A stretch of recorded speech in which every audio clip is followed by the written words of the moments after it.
మా స్వార్థం కోసమో మా సొంతం కోసమో మేము మాట్లాడలేదు అధ్యక్ష. ఎంతసేపు ఈ రాష్ట్రంలో భారతదేశంలో అతిపెద్ద కుంభకోణమైనటువంటి ధరణి కుంభకోణం మీద న్యాయ విచారణ మాత్రమే అడిగినాం తప్ప మేము ఎవరిని ఉద్దేశించి మాట్లాడినటువంటి సందర్భం లేదు అధ్యక్ష. ఈరోజు నేను ఒకటే అడుగుతా ఉన్నాను అధ్యక్ష, భూభారతి చట్టం ద్వారా ధరణి తప్పిదాలను దిద్దుబాటు ఎప్పటి లోపల పూర్తవుతాయి. ఎందుకంటే కొత్త ప్రభుత్వం ఏర్పడ్డాక ఈ రోజు వరకు ధరణిలో ఉన్న పోర్టల్ 10 బాధ్యతలు ఎన్ఐసికి ట్రాన్స్ఫర్ చేసినట్లుగా తెలిసింది అధ్యక్ష. మరి వారు తండ్రి పేరు, జెండర్ పేరు, కరెక్షన్, కులం పేరు, జీపే రిజిస్ట్రేషన్కు అనుమతించినట్టుగా సమాచారం ఉన్నది అధ్యక్ష. కానీ నిజానికి జరగవలసినటువంటి కొన్ని పనులు అధ్యక్ష, పట్టేదారు పేరులో ఉన్నటువంటి తప్పులు, విస్తీర్ణంలో దొరికినటువంటి తప్పులు, భూమి రకం, కాస్తు కాలం, కౌలుదారు పేరు, పట్టేదారును నిషేధిత జాబితా నుంచి తొలగించే పనులు, పార్ట్ బి డిజిటల్ సంతకాలు పెండింగ్ లాంటివి ఇంకా చాలా కూడా మరి కరెక్షన్ జరగాల్సిన అవసరం ఉన్నది అధ్యక్ష. వాటిని ఎప్పటి లోపల మరి కరెక్షన్ చేస్తారని మాత్రమే అడుగుతా ఉన్నాం అధ్యక్ష. ధరణి వల్ల నష్టపోయిన రైతుల వివరాలు, వారికి ఈ ఏడాది కాలంలో న్యాయమన్నా జరిగిందా, మరి సమగ్ర భూ కమతాల సర్వే ఆధారంగా భూ హక్కులు కోల్పోయిన రైతులందరికీ న్యాయం చేస్తామని మరి ఇప్పటి వరకు ఎంతమందికి చేశారు, నష్టపోయిన రైతుల వివరాలను ప్రభుత్వం సేకరించిందా, మరి ఇంతకీ సమగ్ర భూ కమతాల సర్వే జరిగిందా, జరగకపోతే ఎప్పటి లోపల జరిపిస్తారని అడుగుతా ఉన్నాం అధ్యక్ష. ల్యాండ్ కమిషన్, రెవెన్యూ ట్రిబ్యునల్ ఎప్పటిలో ఏర్పాటవుతుంది.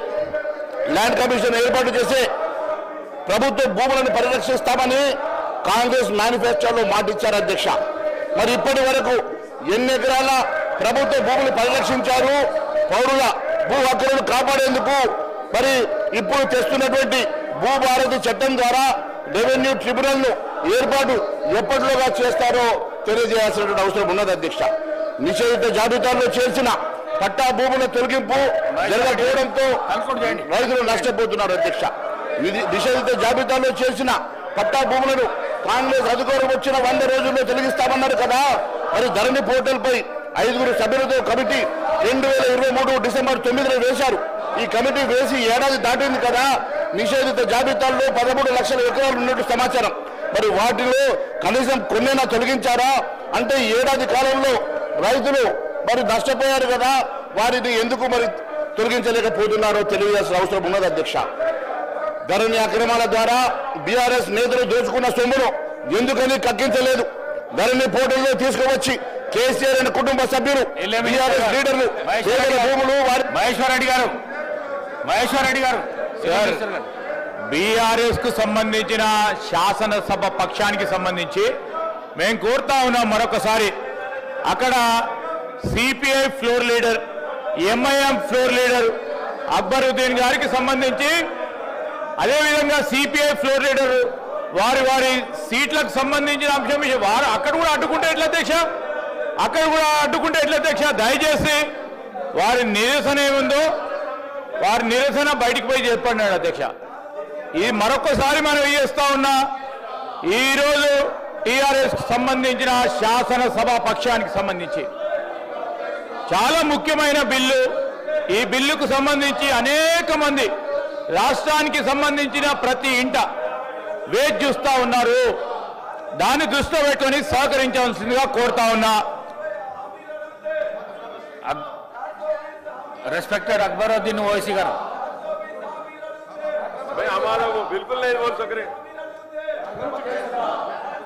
కన్క్లూడ్ చేయండి. మహేశ్వర్ రెడ్డి గారు కన్క్లూడ్ చేయండి. एक मिनट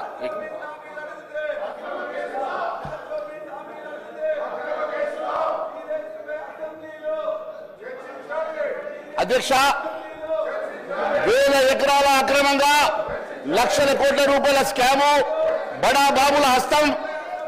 మరి ఈ అంశాన్ని సిబిఐకి ఎందుకు విచారణకు ఆదేశిస్తలేరు? నేను గౌరవ ముఖ్యమంత్రి గారిని మీ ద్వారా అడుగుతున్నా.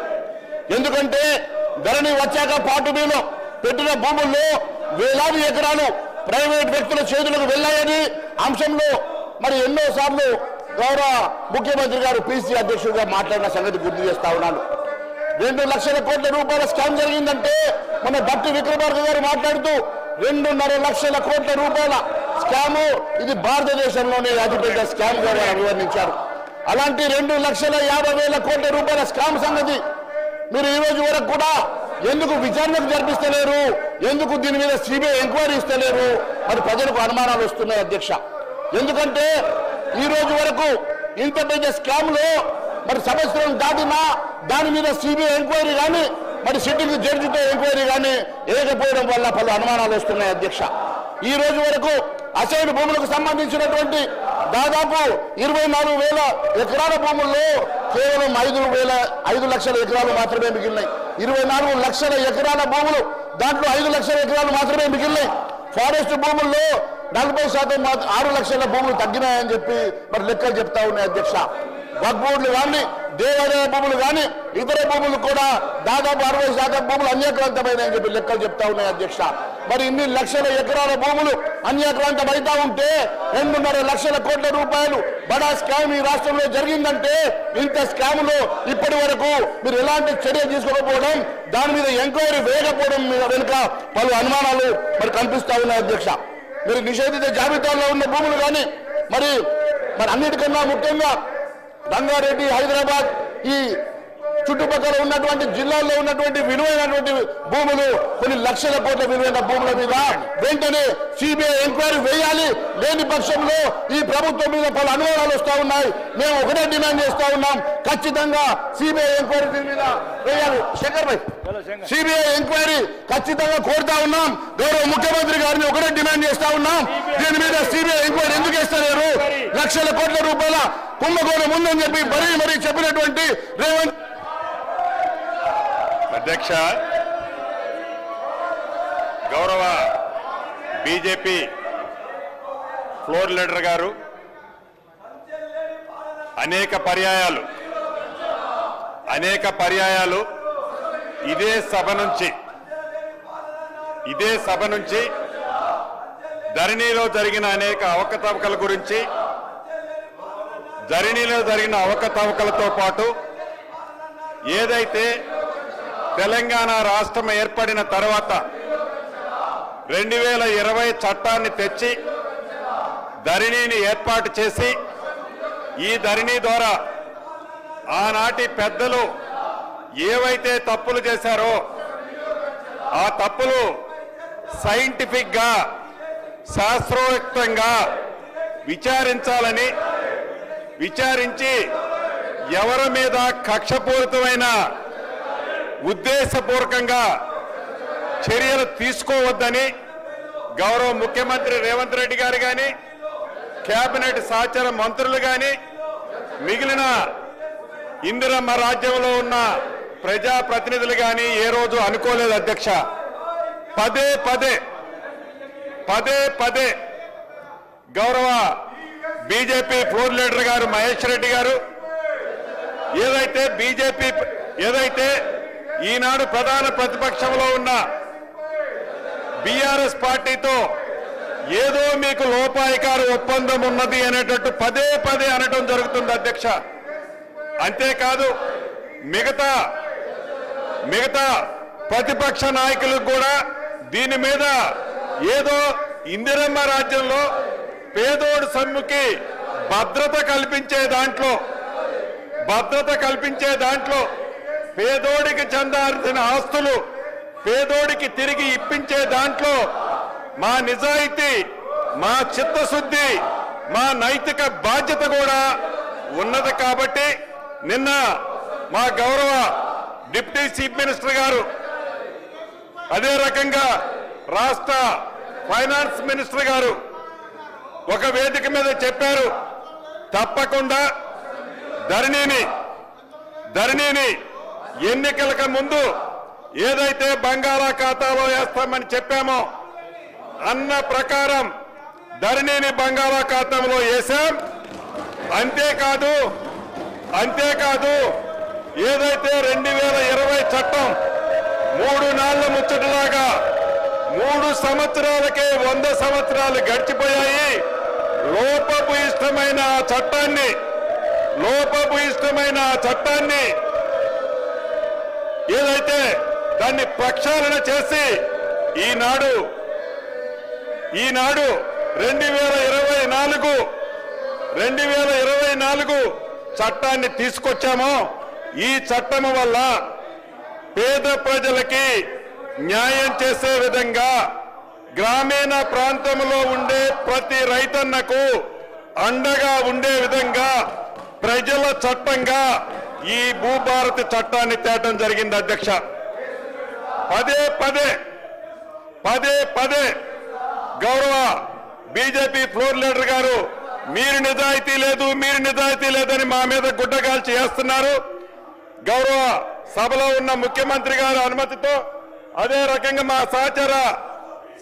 మా సహచర మంత్రుల అనుమతితో అదే రకంగా ఈ సభలో ఉన్న సభ్యులందరి అనుమతితో ఫోరెన్సిక్ ఆడిట్ ని ఏర్పాటు చేయడం జరుగుతుంది అధ్యక్ష. దీన్ని ఏదైతే ధరణి పేరుతో అవకతవకలు ఆర్థిక పరమైనవి జరిగాయో, ధరణి పేరుతో పేదవాళ్లకు చెందిన ఆస్తులు ఆనాటి ప్రభుత్వం కొల్లగొట్టిందో వీటన్నిటినీ కూలంకుషంగా పరిశీలించి ఆనాటి దొరలు ఎవరైతే వారి స్వార్థం కోసం ఈ ధరణి కాన్సెప్ట్ ని తీసుకొచ్చి మోసం చేశారో ప్రజలని, ఆ ఆస్తులన్నిటినీ తిరిగి పేదోళ్ళకిచ్చే కార్యక్రమాన్ని ఈనాడు చేపట్టడం జరుగుతుంది అధ్యక్ష. ఇదే సందర్భంలో ఇంకా 1-2 విషయాలు తమరు నోటీసుకు తేవాల్సిన అవసరం ఉంది అధ్యక్ష. నిన్న గౌరవ మాజీ మంత్రి వర్యులు హరీష్ రావు గారు సభను తప్పుదారి పట్టించే విధంగా పదే ఓఆర్ఆర్ ని రద్దు చేయండి అని అంటున్నారు. వారితో పాటు వారి బావమరిది గారు కేటీఆర్ గారు కూడా ఓఆర్ఆర్ ని రద్దు చేయండి అన్నారు. ఆ సభలో గౌరవ ముఖ్యమంత్రి గారు ఉన్నారు, మేమందరం కూడా ఉన్నాం. వారి సూచనల మేరకు, వారి ఆలోచనలకు అనుగుణంగా ఏదైతే వారు ఉబలాట పడుతున్నారో ఒక అగ్రిమెంట్ ని రద్దు చేయాలి అంటే దాని మీద ముందు విచారణ జరగాలి అధ్యక్ష. దానిని దృష్టిలో పెట్టుకొని గౌరవ ముఖ్యమంత్రి రేవంత్ రెడ్డి గారు నిన్న దాని మీద సిట్టును కూడా ఆదేశించడం జరిగింది. అంటే ఇందిరమ్మ ప్రభుత్వం యొక్క చిత్తశుద్ధి, ఇందిరమ్మ ప్రభుత్వం యొక్క నిజాయితీ ఏంటో ఒక్కసారి ఆ ప్రతిపక్ష నాయకులు అర్థం చేసుకోవాలి అధ్యక్ష. ఇంకొకటి కూడా దృష్టికి తేవాలి అధ్యక్ష. అబద్ధాలతో కాలం గడపాలని ప్రతిపక్ష నేత కనిపించరు, ప్రతిపక్ష నేత సభకు రారు, ప్రతిపక్ష పాత్ర పోషించరు అధ్యక్ష. ఉన్నవాళ్ళు, ఈ సభలో ఉన్నవాళ్ళు ఉదయం నుంచి చూస్తున్నాం, నిన్న మొన్న చూశాం.